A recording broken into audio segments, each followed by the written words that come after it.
पाकिस्तान में तंगहाली और आर्थिक संकट होने के बावजूद वहां की सरकार और सेना लगातार भारत विरोधी प्रोपेगेंडा फैलाने पर लाखों रुपए खर्च कर रही है। अब ये सुन के चौंक गए होंगे, क्यों, लाखों रुपए कहां से आ रहे हैं और कैसे खर्च कर रही है। दरअसल इसके तहत सिर्फ पाकिस्तान ने दुनिया भर में फैले उसके दूतावासों में 27 अक्टूबर को कश्मीर ब्लैक डे के नाम से कार्यक्रम भी करा। नमस्कार, मैं उमेश कुमार झा और आज की इस वीडियो में मैं आपको बताऊंगा किस प्रकार ये मुद्दा सामने आया है। दरअसल अक्टूबर 1947 में इसी दिन भारतीय सेना ने कश्मीर से पाकिस्तानी सैनिकों को खदेड़ा था और मीडिया रिपोर्ट्स के मुताबिक पाकिस्तान के विदेश मंत्रालय के दस्तावेज के मुताबिक 6 अक्टूबर को वहां की सरकार ने इससे जुड़े इवेंट्स पर करीब 27 लाख रुपए खर्च किए थे। 27 लाख, आप कह सकते हैं तंगी हालत में जहां पे भिखारी की स्थिति है, वो 27 लाख रुपए एक प्रोपेगेंडा बनाने में, भारत के विरुद्ध प्रोपेगेंडा बनाने में, अपना गलत मनसे को पूरा करने में 27 लाख रुपए खर्च कर रहा है। दरअसल 26 अक्टूबर शुक्रवार को Karachi, Tokyo, Moscow, Dubai, Belgium जैसे कई शहरों में भारत विरोधी कार्यक्रम हुए। इस दौरान रैलियों में भारत गो बैंक जैसे नारे भी लगाए। भारत गो बैंक यानी कि भारत पीछे जाओ। इन समारोह में बच्चे को भी बड़ी संख्या में शामिल किया गया। दरअसल पाकिस्तान सरकार ने अपने दूतावासों को आदेश दिया था कि समारोह में बच्चों को भारत के विरोध में लिखी गई कविताएं, भाषण और प्रेजेंटेशन दिखाए गए। भारत विरोधी प्रोपेगेंडा के जो वो प्रेजेंटेशन बनाए गए थे, वो विरोधी नारे। मीडिया रिपोर्ट्स को मिले एक दूसरे दस्तावेज में विदेश सचिव मोहम्मद सायरस साजद काजी और उनके स्टाफ को 27 अक्टूबर को सुबह 8:15 इस्लामाबाद के आगा शाही चौराहे पर इकट्ठा होकर विरोध मार्च करने का आदेश दिया गया था। ये मीडिया की रिपोर्ट में सामने आई है, भास्कर ने बाकायदा इसके बारे में लिखा भी।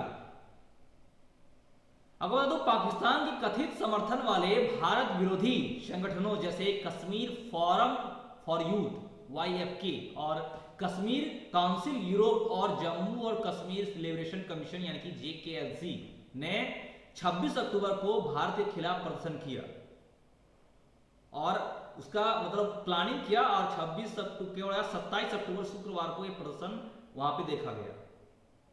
इससे पहले इंटेलिजेंस कम्युनिटी के सूत्रों के ने ये भी जानकारी शेयर किया मीडिया को कि जिसमें बताया गया था कि 27 अक्टूबर को सेमिनार, मीटिंग और प्रदर्शन जैसे कई इवेंट तय किए गए और ये यूरोप, कनाडा और श्रीनगर जैसी जगहों पर होने हैं। रिपोर्ट के मुताबिक यहां पर पाकिस्तानी सरकार ऑल पार्टी हुर्रियत कॉन्फ्रेंस यानी कि APHC के साथ मिलकर इन इवेंट्स के लिए काम कर रही थी। गवर्नमेंट ऑफ पाकिस्तान के तरफ से एक विदेश मंत्रालय ने कश्मीर प्रोपेगेंडा को लेकर नोटिस भी रिलीज किया था, जिसमें साफ वो नोटिस में लिखा था government of Pakistan, ministry of foreign affairs. अब बता दो, पाकिस्तान के PM अनवर उल हक और राष्ट्रपति आरिफ अलवी ने भी 27 अक्टूबर यानी शुक्रवार को कश्मीर ब्लैक डे मनाते हुए सोशल मीडिया प्लेटफॉर्म यानी कि X ट्विटर पर एक मैसेज शेयर किया। इसमें लिखा था 27 अक्टूबर को जम्मू कश्मीर पर भारत के कब्जे की शुरुआत के साथ वहां के लोग से अपने हित में फैसले लेने का अधिकार छीन लिया गया। दरअसल पाकिस्तान को वो भारत का करारा जवाब और भारत का दर्द सता रहा, जिसके लिए वो बौखला रहा। पिछले 76 सालों में भारत ने न केवल कश्मीरी लोगों को लेकर अपनी जिम्मेदारियों से पीछे हटा है, बल्कि उससे UNSC के प्रस्तावों को भी उल्लंघन किया है। ऐसा उन्होंने ट्विटर पर पाकिस्तान के राष्ट्रपति आरिफ अलवी ने ट्विटर पर ये ऐसा लिख के शेयर किया है। वहीं राष्ट्रपति ने कहा कि भारत के कब्जे वाले जम्मू कश्मीर के लोगों ने इस दौरान उत्पीड़न झेला, लेकिन भारत उनका हौसला तोड़ने में नाकाम रहा। उन्होंने अपने ट्विटर में कहा कि कश्मीर में भारत सेना की ज्यादती झेल रहे कश्मीरियों के साहस को श्रद्धांजलि देते हुए उनका कहा कि मैं उनका बलिदान बेकार नहीं जाएगा। 5 अगस्त 2019 को आर्टिकल 370 हटाकर भारत ने अंतर्राष्ट्रीय कानून का उल्लंघन किया। पाकिस्तान के राष्ट्रपति और प्रधानमंत्री वहां के वजीर आजम का ये ट्विटर पर बयान, राष्ट्रपति का ये ट्विटर पर बयान, ये कह सकते हैं ये ट्वीट पाकिस्तान की बौखलाहट को साफ तरह से दिखा रहा है। एक ये जो और ये ट्विटर के बाद ये मुद्दा सामने आया है जो काफी चर्चे में है। आपको बता दूं, इसको लेकर अलवी ने भी कहा है कि पाकिस्तान ने कई मौकों पर कहा है कि साउथ एशिया में शांति और स्थिरता के लिए यूएनएससी के प्रस्तावों के तहत कश्मीर विवाद को सुलझाना जरूरी है।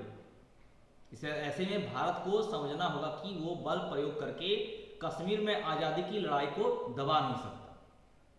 पाकिस्तान 1947 से ही कश्मीर पर भारत कब्जे के खिलाफ लड़ाई में वहां के लोगों के साथ खड़ा है और हम यूएनएससी प्रस्तावों के तहत विवाद सुलझने तक ऐसा करते रहे। ऐसा उन्होंने अलवी ने अपने इसको लेकर, इस मुद्दे को लेकर कहा।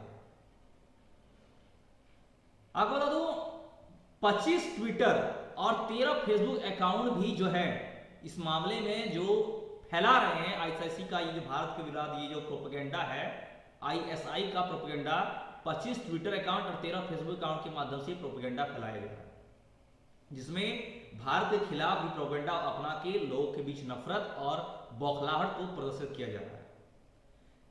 मीडिया रिपोर्ट्स को मिले डाटा के मुताबिक ऐसे 25 ट्विटर और 13 फेसबुक इन्फ्लुएंसर्स हैं जो आईएसआई के उस प्रोपेगेंडा को फैला रहे हैं जिसमें यह दिखाया गया कि पाकिस्तान कश्मीर के मुद्दे को अंतर्राष्ट्रीय स्तर पर उठाने के लिए प्रतिबद्ध है।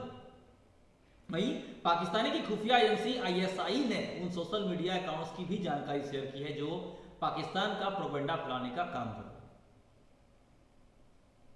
बता दें कि पाकिस्तान की मुद्रास्फीति दर अगस्त में दरअसल 27.4% थी, जो सितंबर में बढ़ाकर 31.4% पर पहुंच गई और देश की ब्याज दरें भी बढ़कर 22% के उच्चतम स्तर पर पहुंच गई।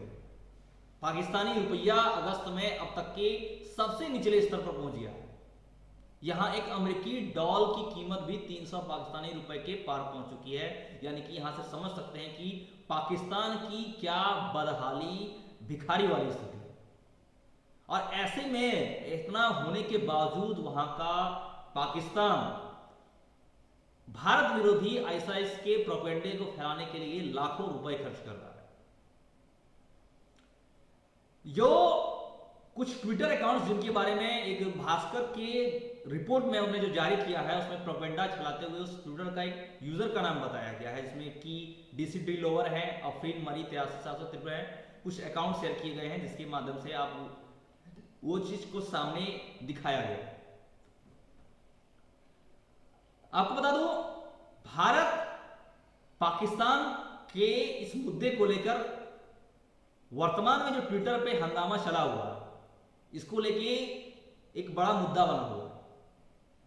एक सवाल बना हुआ है कि भारत जहां देश की तरक्की है, जहां चांद पे पहुंच गया है, सूर्य में पहुंच गया, जहां पे ऐसे तरक्की कर रहा है और हमेशा शांति प्रिय रहा, और वहीं पाकिस्तान इतनी बदहाली और खराब स्थिति के बावजूद भारत विरोधी प्रोपेगेंडे फैलाने में क्यों अपना पैसे और धन खर्च कर रहा है, जबकि वो अपने देश के उनकी जनता की वहां पे स्थिति खराब है और महंगाई और हालत बहुत बद से बदतर है। आज की इस वीडियो में फिलहाल इतना ही। हम आगे आपसे फिर मिलेंगे कुछ नई और अच्छी जानकारी के साथ। हमारे साथ अंत तक बने के लिए धन्यवाद। जय हिंद, जय भारत।